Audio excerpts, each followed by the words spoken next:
મિત્રો, આ જે કેસ છે એમાં સુપ્રીમ કોર્ટ પાસે જે 3 મુદ્દા ડિસાઇડ કરવાના હતા એમાંનો મુખ્ય પહેલો મુદ્દો એ હતો કે આર્ટિકલ 368 હેઠળ સંસદ પાસે બંધારણમાં ફેરફાર કરવાની અમર્યાદિત સત્તા છે।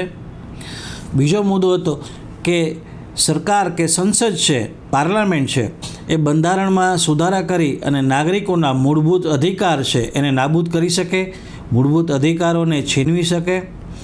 અને ત્રીજો મહત્ત્વનો જે મુદ્દો હતો કે ઇન્દિરા ગાંધી સરકારે 24, 25 અને 29માં જે એમેન્ડમેન્ટ બંધારણમાં કર્યા હતા, આ એમેન્ડમેન્ટ દ્વારા ઇન્દિરા ગાંધી સરકારે સુપ્રીમ કોર્ટની સત્તાને ઓછી કરી હતી અને જમીન સંપાદનના જે એક્વાયર કરવામાં જે હર્ડલ્સ હતા એને દૂર કરવા માટે થઈને સંસદની સત્તાનો એને ઉપયોગ કર્યો અને સુપ્રીમ કોર્ટની સત્તાને એમાં ઘટાડવામાં આવી હતી।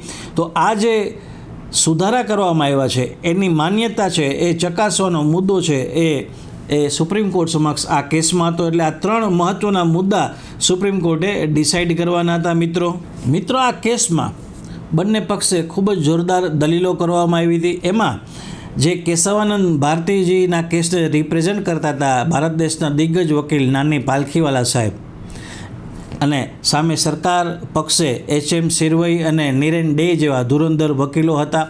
તો જે અરજદાર હતા જે કેશવાનંદ ભારતી, એમનો જે પક્ષ હતો, એમની જે મુખ્ય દલીલો હતી